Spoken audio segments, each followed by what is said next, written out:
Respon Jokowi soal desakan pemakzulan Gibran dari Forum Purnawirawan TNI. Jumlah pengangguran di Indonesia tembus 7,28 juta orang per Februari 2025. Prabowo ingin bangun kampung Indonesia di Arab Saudi demi pangkas biaya haji dan umroh. Hercules minta maaf kepada Sutioso, tapi kritik Gatot Nurmantio. TNI mendadak batalkan mutasi Putra Tri Sutrisno dan 6 perwira tinggi lainnya. Ini alasannya. Gibran ungkap AI masuk kurikulum SD hingga SMA di tahun ajaran baru. Beda dengan Deddy Mulyadi, Rano Karno punya solusi selain kirim siswa nakal Jakarta ke barak militer. Bocah 9 tahun bakar 13 rumah warga di Sukabumi karena terinspirasi game online. Bersama saya, Muhammad Soekardi, inilah berita-berita headline iNews ID hari ini. Presiden ke-7 Republik Indonesia Joko Widodo merespon mengenai desakan pemakzulan Wakil Presiden Gibran Rakabuming Raka yang juga putranya.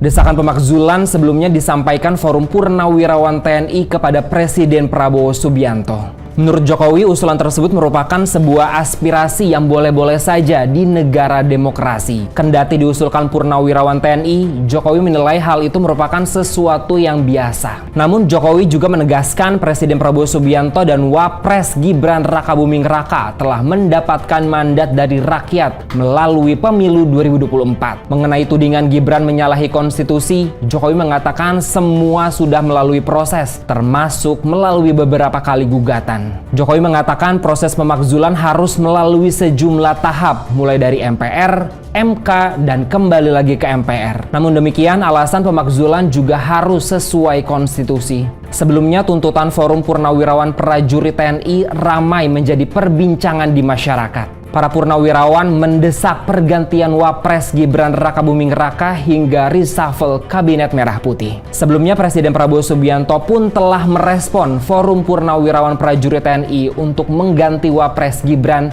hingga reshuffle Kabinet Merah Putih. Pernyataannya disampaikan melalui penasihat khusus Presiden Bidang Politik dan Keamanan Wiranto di Istana Kepresidenan Jakarta. Prabowo menghormati dan memahami usulan yang disampaikan secara terbuka oleh para purnawirawan. Namun, Prabowo tidak akan mengambil keputusan hanya berdasarkan satu sumber masukan. Prabowo akan selalu mempertimbangkan banyak hal dan berbagai pandangan sebelum mengambil kebijakan. Jumlah pengangguran Indonesia naik pada Februari 2025 menjadi 7,28 juta orang dibandingkan Februari 2024. Berdasarkan data Badan Pusat Statistik, jumlah orang yang menganggur meningkat kira-kira 1,11% atau sebanyak 38.000 orang. Kepala BPS Amalia Adininggar Widiasanti mengatakan peningkatan ini terjadi di tengah jumlah penduduk usia kerja yang bertambah di Indonesia, diikuti jumlah angkatan kerja yang meningkat. Dari angkatan kerja tersebut, tidak semua terserap di pasar kerja sehingga jumlah pengangguran meningkat. Menurut data BPS, penduduk usia kerja di Indonesia mencapai 216,79 juta orang dan angkatan kerja sebanyak 153,05 juta orang. Dari jumlah tersebut yang bekerja sebanyak 145,77 juta orang dan bukan angkatan kerja sebanyak 63,74 juta orang. Secara rinci, di antara 145,77 juta orang yang bekerja, terdapat pekerja penuh 96,48 juta orang, pekerja paruh waktu 37,62 juta orang, dan setengah pengangguran 11,67 juta orang. Dari angka 7,28 juta orang yang menganggur, terdapat tingkat pengangguran terbuka pada Februari 2025 sebesar 4,76%. Angka ini lebih rendah jika dibandingkan Februari 2024 yang sebesar 4,82%. Presiden Prabowo Subianto berencana membangun kampung Indonesia di Arab Saudi demi memangkas biaya haji. Menurut Prabowo, saat meresmikan Terminal Khusus Haji dan Umroh Bandara Soekarno-Hatta Minggu 4 Mei, keinginannya telah disampaikan kepada Perdana Menteri Saudi Pangeran Muhammad bin Salman. Dia juga sudah meminta waktu untuk bertemu pimpinan Kerajaan Arab Saudi untuk membahas permintaan Indonesia tersebut. Prabowo menjelaskan Kampung Indonesia untuk jemaah haji dan umroh rencananya dibangun dekat dengan Masjidil Haram. Rencana itu disambut positif Pangeran MBS saat pertemuan terakhir keduanya. Dia menambahkan Menteri Agama Nasaruddin Umar dalam waktu dekat juga akan berangkat ke Saudi untuk membicarakan lebih lanjut terkait rencana Kampung Indonesia di Arab Saudi demi memangkas biaya haji dan umroh. Ketua Umum DPP Gerakan Rakyat Indonesia Bersatu Jaya atau GRIP Jaya, Hercules, meminta maaf kepada Purnawirawan TNI AD sekaligus ex-Gubernur Jakarta Sutioso atas kesalahannya dalam berucap. Hercules sangat menghormati dan mengagumi Sutioso yang sempat menjadi anggota Komando Pasukan Khusus. Namun dalam pernyataannya yang dikutip dari kanal YouTube GRIP TV, Hercules juga mengkritik ex-Panglima TNI Gatot Nurmantio. Dia mengaku tak takut dan tak menghargai Gatot. Dia pun mempertanyakan alasan Gatot mengeluarkan pernyataan yang bengis terhadapnya, sementara dirinya merasa tidak bersalah. Hercules mengaku sedih dan tidak terima dirinya melalui GRIP disebut melakukan tindakan premanisme. Sementara dia merasa telah menghormati hukum di Indonesia dengan melarang jajarannya melakukan aksi premanisme dalam menjalankan organisasi. Dia juga menyebut telah berusaha memperbaiki diri dengan ibadah umroh dan menyantuni yatim piatu. Hercules bahkan meminta Gatot memperbaiki pernyataannya. Begitu juga dirinya akan menahan diri dan mengoreksi pernyataannya yang salah. Bahkan jika bisa, dia berharap keduanya dapat saling memaafkan.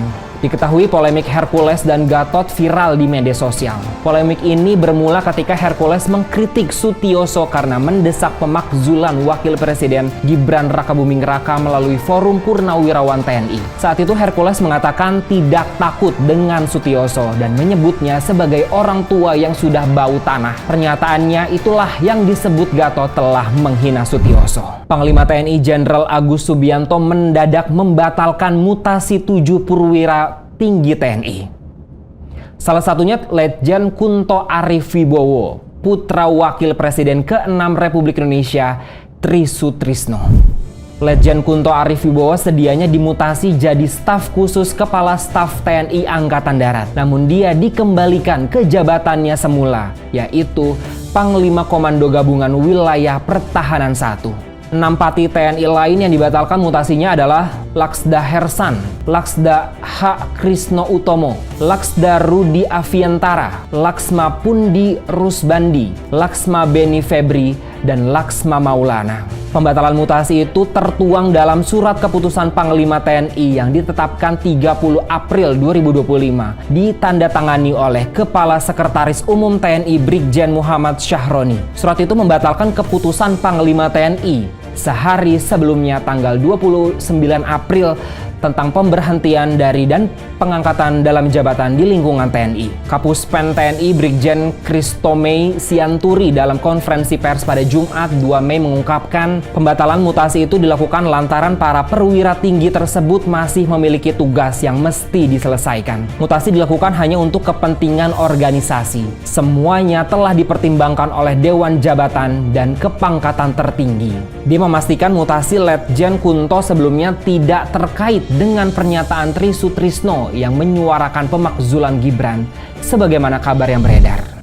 Wakil Presiden Gibran Rakabuming Raka mengungkapkan kurikulum kecerdasan buatan atau Artificial Intelligence akan masuk kurikulum tingkat SD, SMP, SMA, dan SMK mulai tahun ajaran baru.